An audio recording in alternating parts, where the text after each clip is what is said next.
Imagine, just for a moment, that you are standing in a hallway.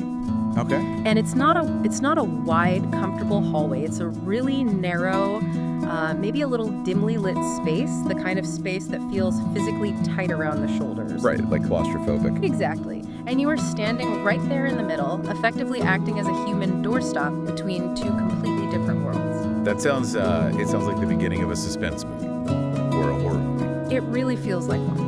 Because behind you, through one heavy soundproof door, is a room that smells like graphite, eraser shavings, and just intense concentration. The artist room. Yeah, the back room. It's full of artists. They are hunched over light boxes or staring at screens, pencils just flying, trying to conjure magic out of thin air. You know, they want to make art, they want to dream, and mostly they just want to be left alone.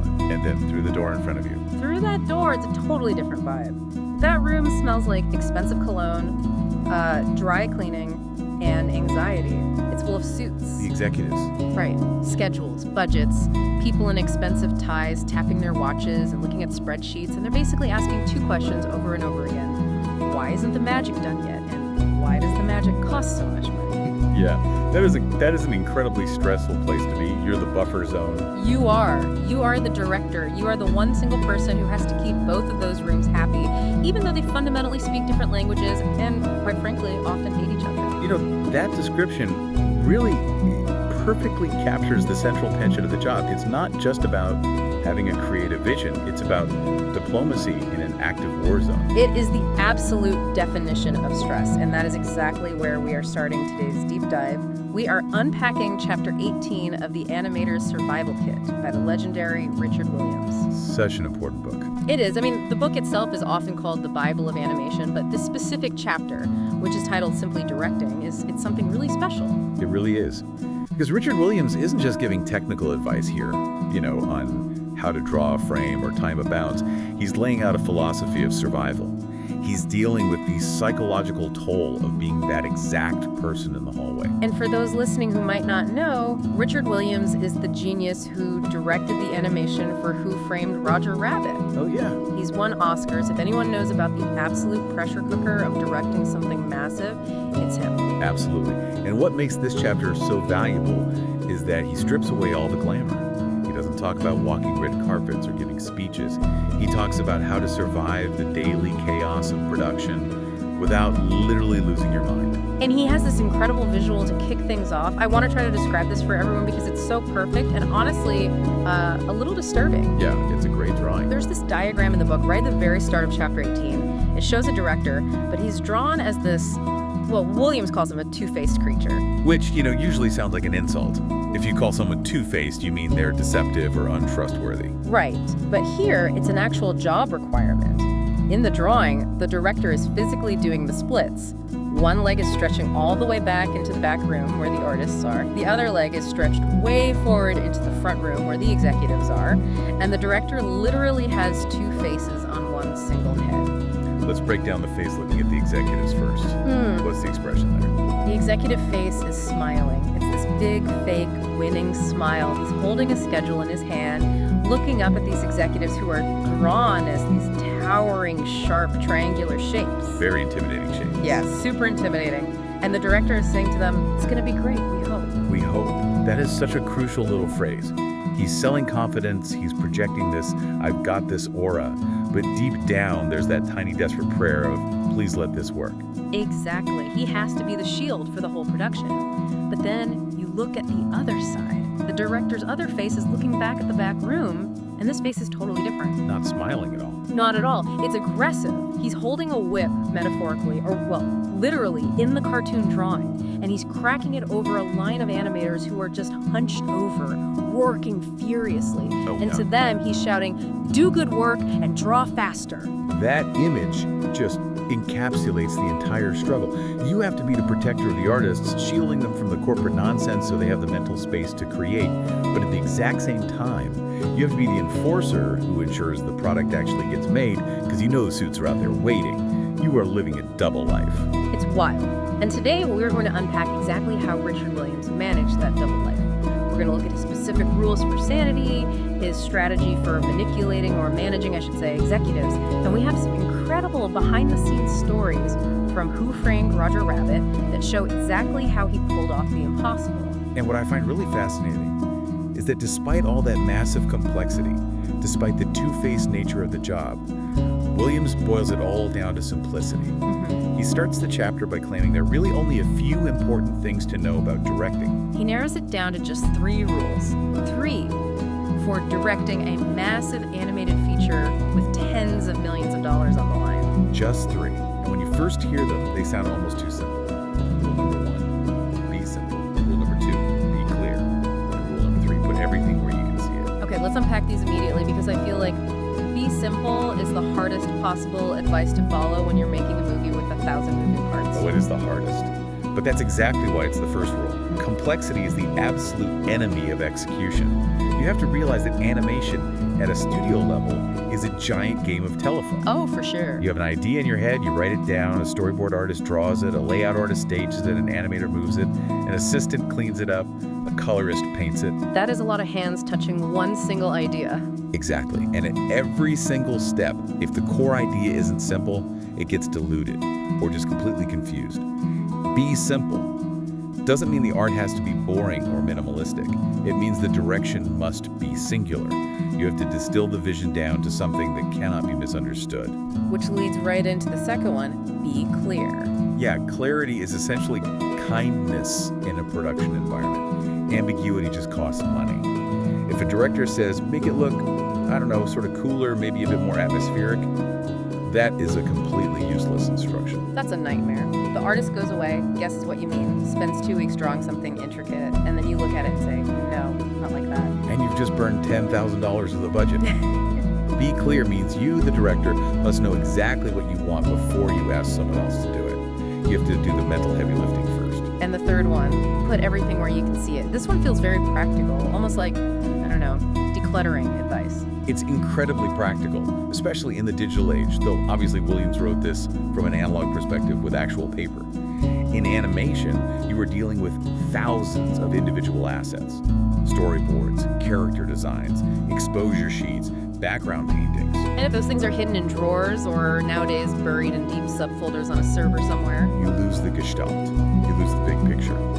Williams is heavily advocating for a visual workflow. Pin it up on the wall, cover the entire hallway in storyboards. If you can stand back and see the entire movie at once, you can spot the rhythm problems. You can physically see if the color palette flows. If it's all hidden away, the problems just fester until it's too late to fix them. So, simple, clear, visible, that's the foundation. But now we have to talk about the war. The war between the front room and the back room. Ah, yes. The eternal conflict. Art versus commerce.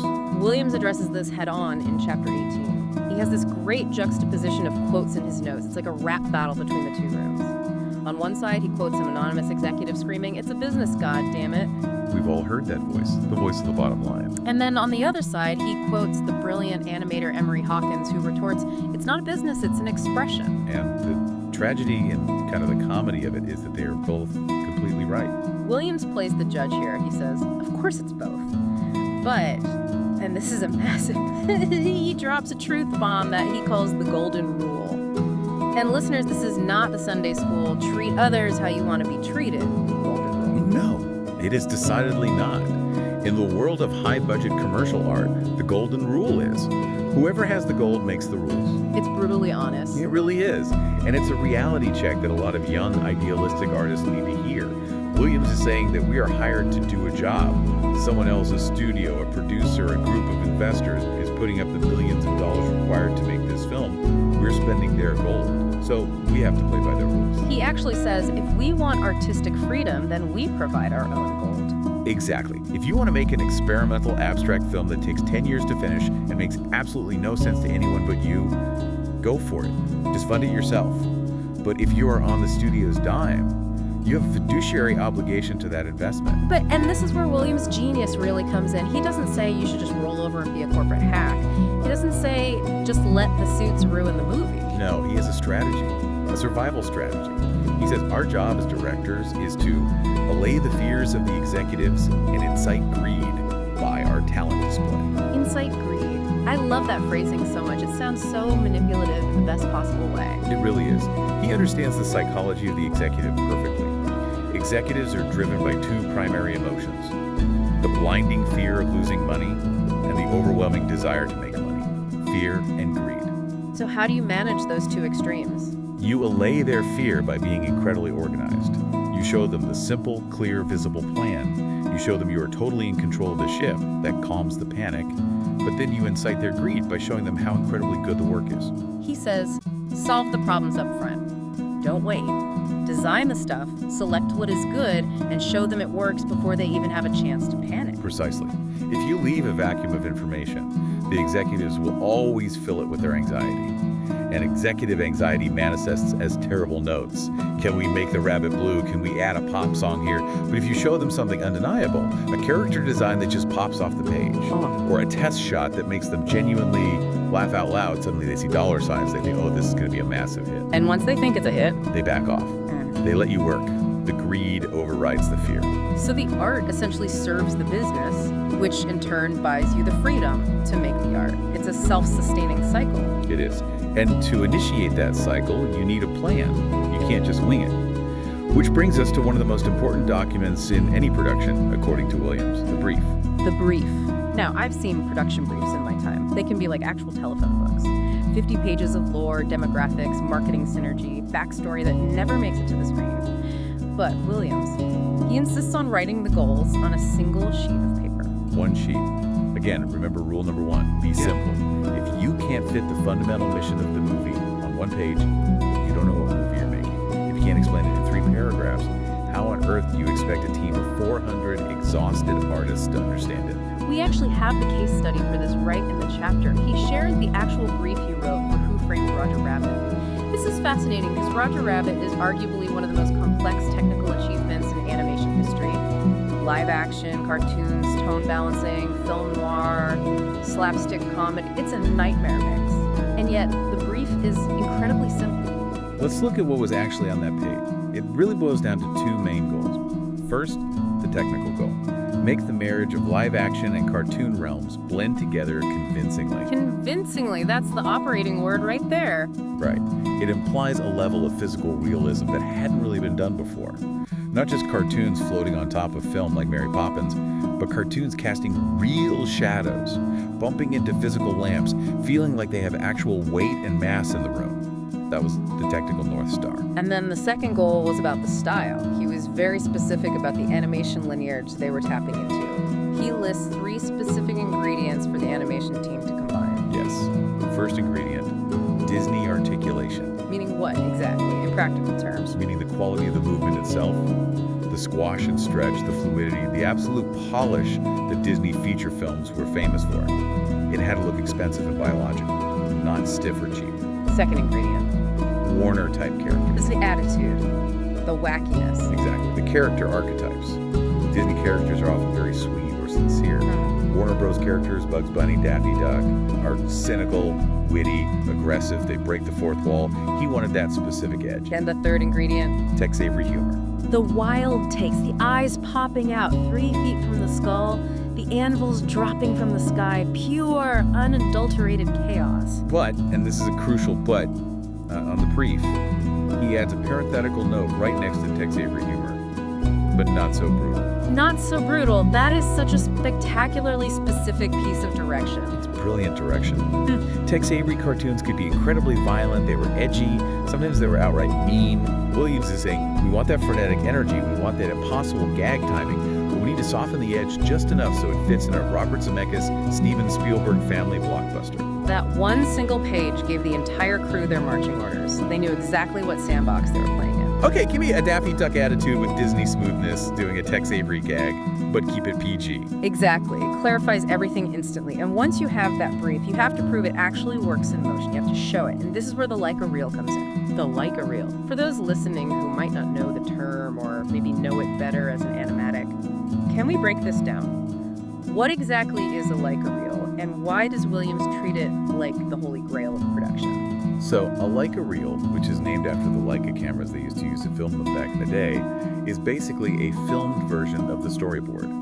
You take your storyboard drawings, which are static images, and you edit them together in time with the dialogue track and the temporary sound effects. So it's like a rough, jerky draft of the movie, but with still drawings instead of moving animation. Exactly. It's a simulation of the film. And Williams argues this is the single most crucial tool for a director.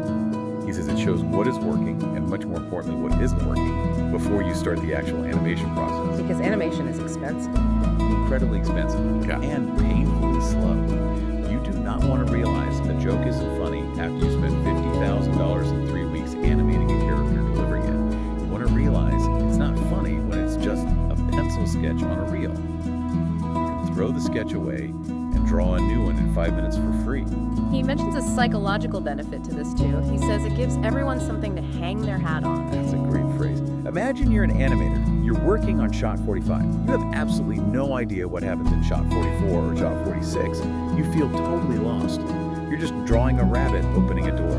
Why is he opening it? Is he terrified? Is he overjoyed? The Leica reel is the map. You can watch it and see exactly where your specific piece of the puzzle fits into the whole emotion of the scene. It calms everyone down. He says, then we make the changes to the Leica reel, not to the animation. This way the animators can get on with their work in some kind of peace. Some kind of peace.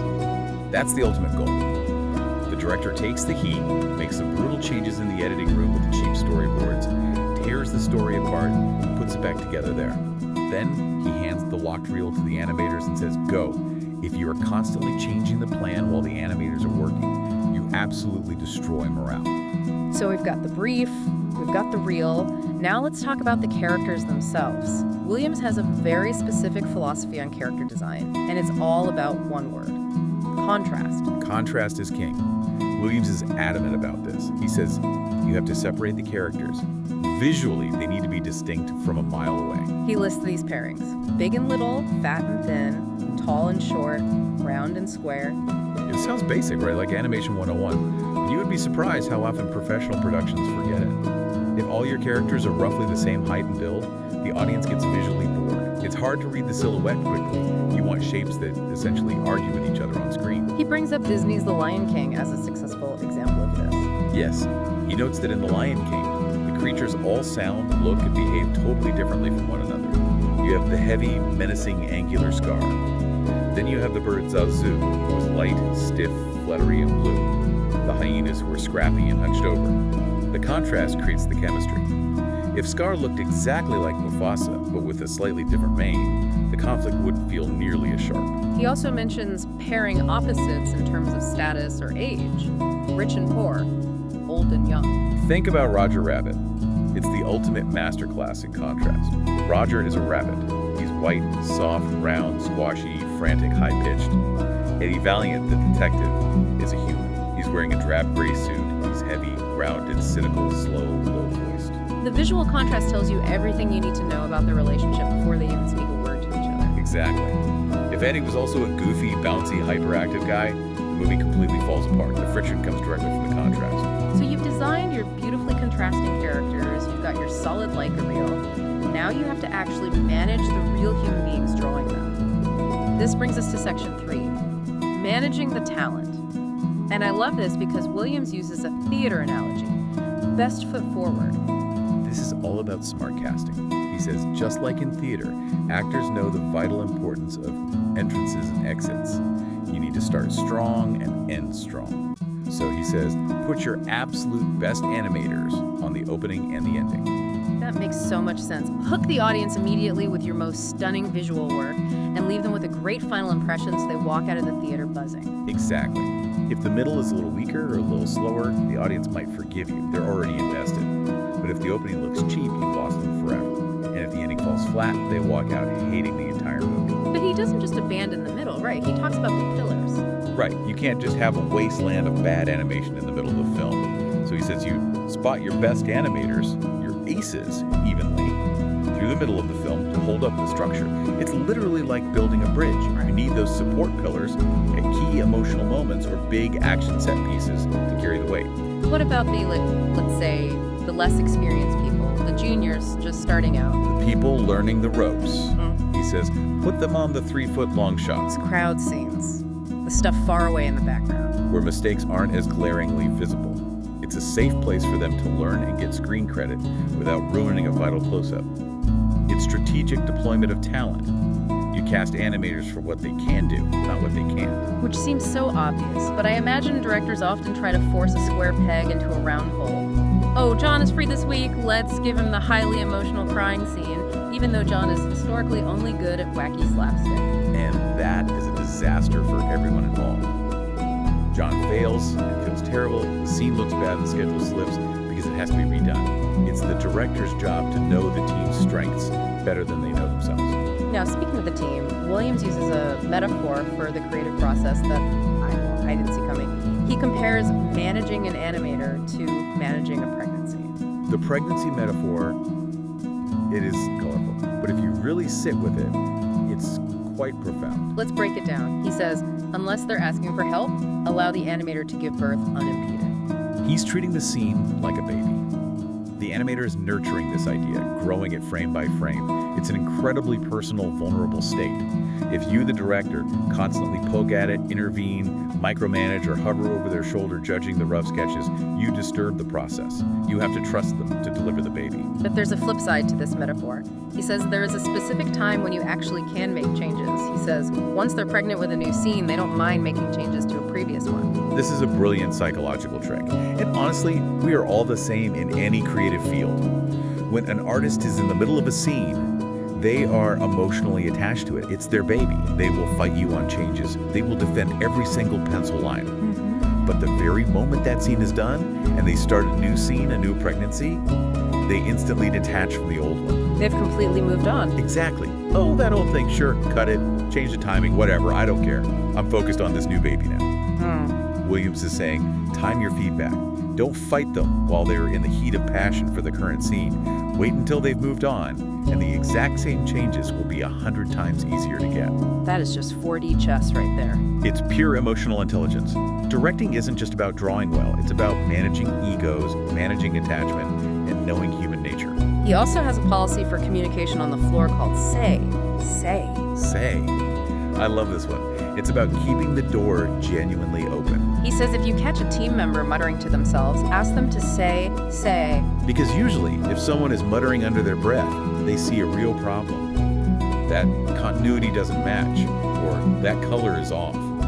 They might be afraid to speak up loudly because of the hierarchy. They think, I'm just an ink and paint assistant. I shouldn't correct the big famous director. But the person in the trenches often sees the landmine way before the general does. Exactly.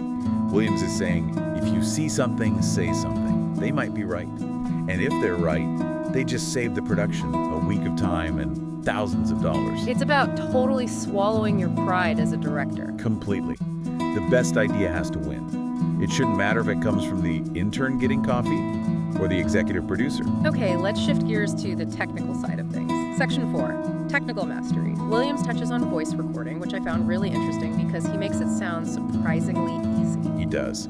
He says, if you cast the right actor, it's the easiest thing in the world. They usually get it on take one. Take one? That sounds wildly optimistic for a movie. It speaks to the absolute power of casting. If you get the voice that inherently is the character, you really don't have to direct them much. They just are it. If you cast Bob Hoskins as Eddie Valiant, half your directorial work is done before you enter the booth. But he does have a great tip for the recording session itself. A secret recording trick. Yes. He says, tell the sound recordist to record everything, even the rehearsals, even the casual chatter between takes, even the vocal warm-ups. Why?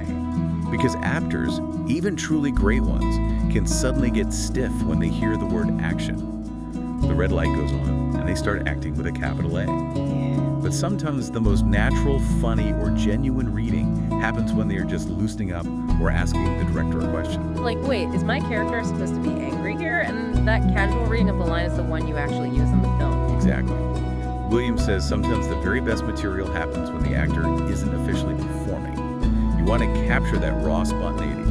Always get a second take for insurance, but keep the tape rolling. He also talks about hookups. This sounds highly technical, but it seems incredibly critical to him. It is vital. A hookup is ensuring that the very last drawing of Animator A's shot matches perfectly to the very first drawing of Animator B's shot. So if a character walks out of frame left in one shot, they have to enter frame right in the next shot at the exact same speed, angle, and height. Right. And Williams is remarkably strict here. He says, there's no excuse for an animation director to get this wrong, as we can draw perfect matchups. It's pure math and geometry. In live action, maybe the actor missed his tape mark by an inch, you deal with it. But in animation, we have total absolute control over every pixel. If you get it wrong, the movie jerks. It breaks the illusion. It's the director's responsibility to be the ruthless continuity police. And you can't police it if you don't know your stuff. Which brings us to research. He emphasizes this heavily. Very, very, very important. You cannot wing it. That's his message. If you are animating a horse, you need to deeply understand the skeletal anatomy of a horse. If you are animating a period piece set in the 1920s, you need to know the architecture, the fabrics, the weight of the cars. He says, know the subject inside out. Because the audience can always smell a fake. Even in a cartoon. Especially in a cartoon, actually, because you are building a universe from scratch. Everything on that screen is a deliberate choice. If you choose wrong, because you didn't do the basic research, the world feels hollow and cheap. He wraps up this technical section with a massive nod to a legend, Akira Kurosawa. The master. Director is Seven Samurai Rashomon. Williams considers Kurosawa the world's greatest editor as well as director. That's incredibly high praise. And the lesson he takes from Kurosawa is about this concept of belief. Believe in your material. This is really the spiritual core of directing for Williams. Kurosawa trusted himself to tell the story. He didn't try to force the audience to feel things with cheap camera tricks or overly manipulative editing. He allowed the audience to come to the film. That's a subtle distinction, isn't it? Forcing it on them versus allowing them to come to it. It's the difference between being desperate for attention and being quietly confident in your story. Williams says if the director doesn't genuinely trust the story, the audience never will. You have to believe that what you are doing is inherently interesting. If you waver, the film wavers. Speaking of wavering or not wavering, as the case may be, we have to talk about the Roger Rabbit case study. This is section 5, and it is easily my favorite part of the chapter because it shows how a master director solves an absolute disaster. This is a legendary Hollywood story. It's a perfect example of problem solving under extreme fire. So set the scene for us. We are on the physical set of Who Framed Roger Rabbit. We have the live action actor Bob Hoskins, who plays the detective. Now remember, he's acting against absolutely nothing. Roger Rabbit isn't there. The rabbit will be drawn in months later. So Hoskins has to pretend he's looking at and talking to a frantic cartoon rabbit. Williams notes that Hoskins was incredibly good at this. He could focus his eyes on a specific point in thin air, the 3-foot line, exactly where Roger's eyes would eventually be. He was a total pro. He rarely missed his invisible marks. But nobody's perfect. The mistake. One day, the footage comes back from the lab. An animator named Simon Wells, who went on to be a top director himself, comes to Williams in a sheer panic. He says, "We've got a massive problem." The problem was a specific, crucial shot where Hoskins had a lapse. Instead of looking down at the 3-foot mark where the rabbit is standing, he was looking at a wall about 6 feet off the ground. He was looking at a ghost. He was looking way, way over the rabbit's head. And in live action, you can't just digitally erase the actor and redraw him, especially not back then. The footage is the footage. They couldn't reshoot it. The physical sets were torn down. The crew was disbanded. The live action money was gone. So the animators are looking at this expensive footage thinking, if we draw the rabbit where he's supposed to be, on the floor, the detective is going to be staring at the blank wall above him. It's going to look like a glaring amateur mistake. It was a mistake. A huge one. Panic sets in. What do we do? And this is where Williams earns his paycheck. He looks at the shot, doesn't blink, and says, "Let's just stretch him." Stretch him up on his toes against the wall. The animators must have looked at him like he had lost his mind. They asked, for no reason. And Williams' response is pure gold. He says, what else are we going to do? The rabbit's neurotic. It should work. It should work. That's the confidence. He justified the technical cheat using the character's personality. Roger is highly anxious. He's a toon. He doesn't obey physics. Maybe he just frantically stretched up for a second to look Eddie directly in the eye. So they drew it. They drew Roger sliding up the wall, stretching his body impossibly high so that his cartoon eyes met Bob Hoskins' live-action gaze perfectly. And the result? The result was that the shot was so dynamic and successful, they used it in the promotional trailers. No one ever questioned it. Not the executives, not the critics, not the audience. They just accepted that the rabbit stretched because he's a wacky cartoon character doing wacky cartoon things. Williams concludes this incredible story with the line, "It's amazing what you can get away with." That is the ultimate lesson of the chapter. If you completely commit to the solution, even if it's a massive cheat, the audience will go with you. The mistake actually became a feature. It added to the character's visual neurosis. That is what directing really is. It's not about achieving sterile perfection. It's about making it work, no matter what. I love that so much. Turning a bug into a feature, quite literally. Literally. Okay, we're heading into the final stretch here. Section 6. Visualizing the story. We've talked extensively about the big picture, the psychology, but Williams also gets down to the nitty-gritty of how to actually plan a scene on paper before anyone animates a frame. Right, he talks about thinking drawings. I really like that term. What exactly makes a drawing a thinking drawing? Size. He insists on sketching everything out small first. Tiny thumbnail sketches, the size of a postage stamp. Why so small? Because small drawings force you to focus entirely on the composition and the clarity. You physically cannot get distracted by rendering details like eyelashes or shoelaces or coat buttons. You just see the big graphic shapes. If the core idea works as a tiny crude scribble, it will work on a 40-foot theater screen. If it doesn't read clearly when it's small, no amount of beautiful shading will save it. It's a harsh litmus test for the idea itself. Exactly. It shows instantly if the idea is working clearly or not. It goes right back to rule number 2. Be clear. He shares a very specific storyboard example in the notes, and it's for a classic scene, the Jessica Rabbit sequence. I'm not bad, I'm just drawn that way. Iconic line. But looking at the actual storyboard is fascinating. We see the rough sketches of the man, Eddie Valiant, watching the woman walk away.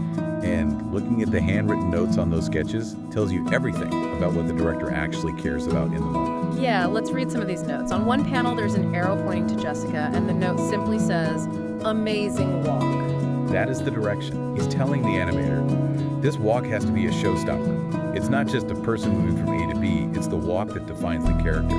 The hip sway, the bound, it has to be completely mesmerizing. Then there's another note that says, "Kelly walk." That likely refers to a shared reference or a specific style they discussed in the room. Maybe Gene Kelly or Grace Kelly. It's shorthand for the animation team. Make it elegant and fluid, like Kelly. And then there are technical notes scribbled there, like full figure, not MCU. MCU means medium close-up. He's specifying the camera framing. He wants to see the whole body. Why? Because the walk is the entire point of the shot. If you cut to a close-up of her face, you lose the body language. You lose the amazing walk. And the dialogue is scribbled right there under the panels. You don't know how hard it is being a woman, looking the way I do. Seeing the script and the visual cues married together like that, that is the blueprint. That is rule number 3. Putting everything where you can see it. You can read that single page and see the entire movie playing in your head. It really brings all the theories together, the simple drawings, the clear instructions, the visual storytelling, all on one page. It's the practical culmination of everything we've talked about today. So we've been on quite a journey through the two-faced director in the hallway, the golden rule of art versus commerce, the supreme importance of the brief and the Leica reel, the rather unique pregnancy metaphors, and the stretching neurotic rabbit. It's a lot to take in. It really is a masterclass in a few pages. But if we had to boil it down, if we had to give you, the listener, the ultimate takeaway from Richard Williams' philosophy on directing, what is it? I think it goes right back to the very beginning, the two-faced creature doing the splits. Directing isn't just one single thing. It's not just being a pure artist in a tower, and it's certainly not just being a corporate manager. It is the active daily act of balancing those two warring worlds. It's about maintaining clarity, managing delicate human egos, and solving seemingly impossible problems with creative cheats. Like stretching the rabbit. Like stretching the rabbit. That's the ultimate metaphor for the whole job. Yeah. Something goes disastrously wrong. Stretch the rabbit. Make it work. But do it with total conviction. And trust your material.